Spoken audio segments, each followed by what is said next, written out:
Tuh, dua, tiga. Assalamualaikum warahmatullahi wabarakatuh. Kami dari kelompok 4 ingin mempresentasikan tata kelola pemerintahan yang baik dan partisipasi warga negara dalam sistem politik di Indonesia. Perkenalkan, nama saya Fauzan Azriandra. Perkenalkan, nama saya Faisal Haris Wisnandar. Perkenalkan, nama saya Ulan Aurora Putri. Perkenalkan, nama saya Dini Yudhana. Perkenalkan, nama saya Zahra Olivia. Perkenalkan, nama saya Grace Priscilla Cahaya. Perkenalkan, nama saya Mara Maiswari. Materi yang akan dibahas, yang pertama yaitu tata kelola pemerintahan baik. Yang kedua, partisipasi warga negara dalam sistem politik di Indonesia. Yang pertama yaitu tata kelola pemerintahan yang baik.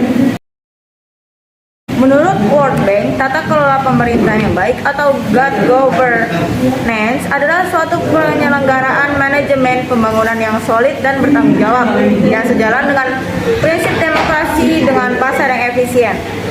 Penghindaran salah alokasi dan investasi dan pencegahan korupsi baik secara politik maupun administratif. Menjalankan disiplin anggaran serta penciptaan legal dan political framework bagi tumbuhnya aktivitas usaha. Pada praktiknya, tata kelola pemerintahan yang baik merupakan bentuk pengelolaan negara dan masyarakat yang bersandar pada kepentingan rakyat. Menurut Laudeida 2002, ciri dan karakteristik tata kelola pemerintahan yang baik sebagai berikut. Terwujudnya interaksi yang baik, komunikasi, proses penguatan diri sendiri, keseimbangan kekuatan, dan independensi.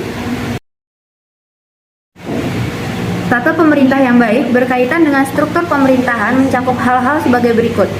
Yang pertama, ada hubungan antara pemerintahan dan pasar. Kedua, ada hubungan antara pemerintah dan rakyat. Tiga, hubungan pemerintah dan organisasi kemasyarakatan. Keempat, hubungan antara pejabat-pejabat yang dipilih atau politisi dan pejabat-pejabat yang diangkat atau pejabat birokrat. Yang kelima, ada hubungan antara lembaga pemerintahan daerah dan pendudukan perkotaan dan pedesaan. Yang keenam, ada hubungan antara legislatif dan eksekutif dalam membahas rancangan undang-undang atau RUU. Yang ketujuh, ada hubungan pemerintah nasional dan lembaga-lembaga internasional dalam menjalin kerjasama di segala bidang untuk kemajuan bangsa. Persyaratan dalam mengimplementasikan tata kelola pemerintah yang baik.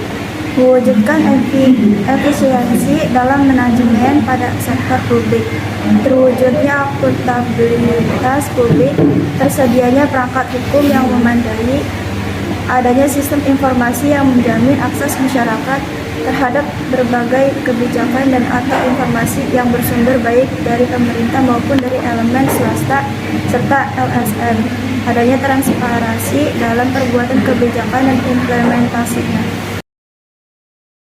Salah satu wujud pemerintahan yang baik yaitu adanya citra pemerintahan yang demokratis. Pemerintahan yang demokratis merupakan landasan terciptanya tata pemerintahan yang baik. Pemerintahan yang demokratis menjalankan tata pemerintahan secara terbuka terhadap kritik dan kontrol dari rakyat.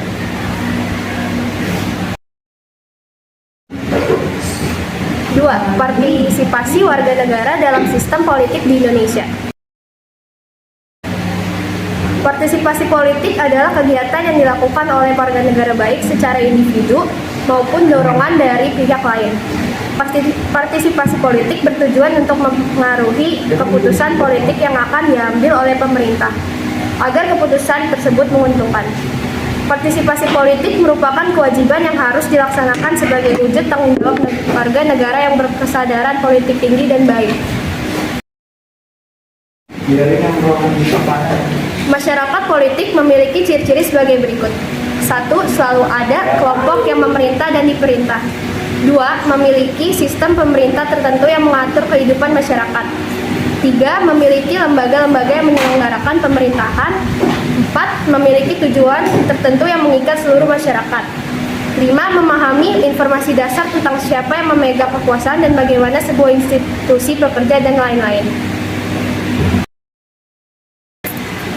Partisipasi dan perilaku politik harus berlandasan pada nilai dan norma yang berlaku.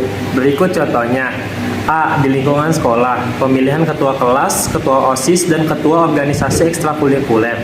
B. Di lingkungan masyarakat, pembuatan peraturan yang berupa anggaran dasar dan anggaran rumah tangga bagi organisasi masyarakat, koperasi, RT RW, dan sebagainya.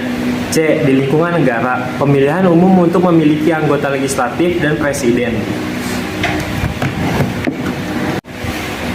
Ya, sekian dari kami. Belum. Sekian dari kami, wassalamualaikum